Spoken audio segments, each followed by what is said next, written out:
Hey there, and welcome.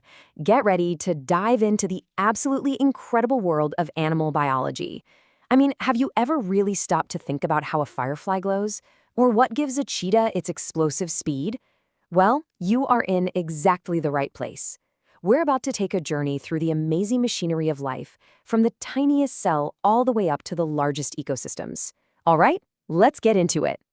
Seriously, just think about it for a second. That little firefly's light, that cheetah's sprint, even your own heartbeat. It's not magic, right? It's biology. And over the next few chapters, we're going to pull back the curtain and uncover the incredible science that makes all of these wonders possible. And just look at the sheer variety of it all. I mean, you've got the spiny echidna, a mammal that lays eggs, which is just wild, all the way to a vibrant starfish, an animal that can literally regrow its own arms. Life has found an almost infinite number of ways to solve problems and thrive, and we're going to figure out the core principles that connect every single one of them. Okay, so to really understand the whole animal, first we have to zoom in. And I mean way, way in. We're going to start our journey at the microscopic level, really exploring the fundamental building blocks that make up all animal bodies. So, one of the first and most critical ideas we need to wrap our heads around is this: homeostasis. The easiest way to think about it is like your body's own internal thermostat. You get too hot, you sweat to cool down. Your blood sugar drops, your body releases stored fuel. It's this non-stop, delicate balancing act that, really, is what keeps you alive and kicking every single second. And what are we actually made of? Well, it all kicks off with specialized cells. But here's the cool part you can see on this slide: how those cells team up to form tissues. Your bones, your blood, the cartilage in your ear, they look and feel totally different, right? But they're all types of connective tissue, each one perfectly engineered for its specific job. Okay, so now let's see how those tissues come together to build something even more complex: entire organ systems.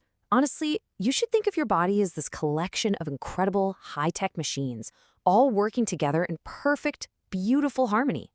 So take the endocrine system, for example. It's basically the body's chemical postal service.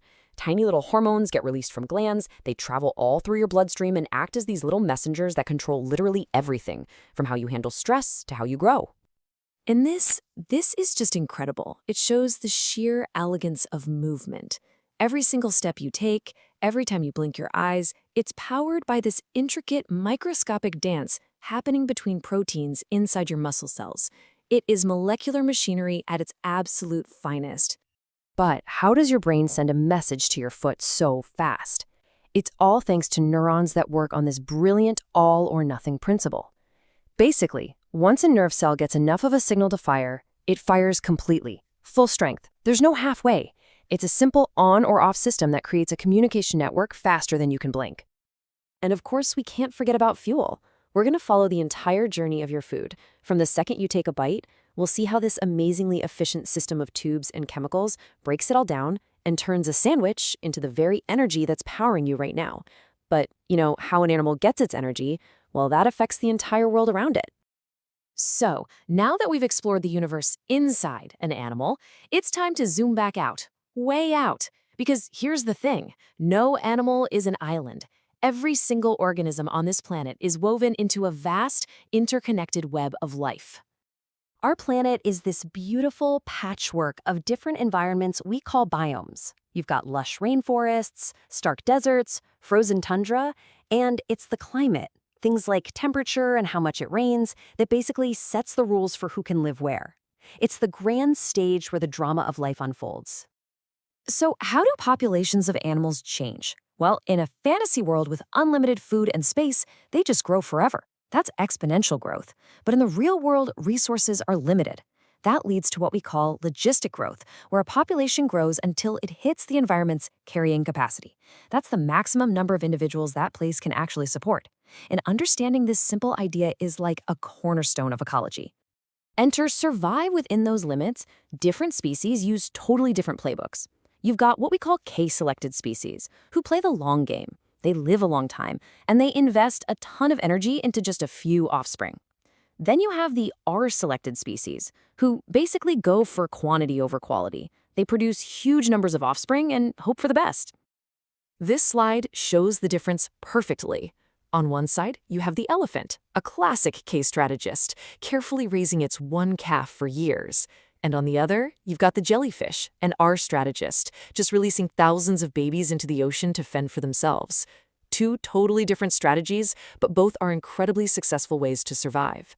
And understanding these strategies is really important because one species in particular is having a huge impact on all the others. So, why does all of this stuff, from homeostasis to population growth, actually matter? Well, it matters because these fundamental rules of biology are right at the heart of the biggest challenges our world is facing today. Just look at the data.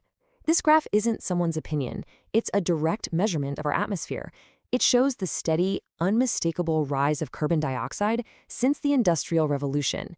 That's a key driver of climate change, and it's fundamentally changing all of those biomes we just talked about. And guess what?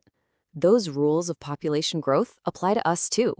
Our incredible population boom is putting massive pressure on the Earth's resources, on its ecosystems, and it's pushing many of them way past their natural carrying capacity. In its long history, our planet has gone through 5 great mass extinctions. The difficult truth that we're going to explore is that the current rate of species loss, driven almost entirely by human activity, is so alarmingly high that many scientists believe we're actually living through the 6th. Now I know, these are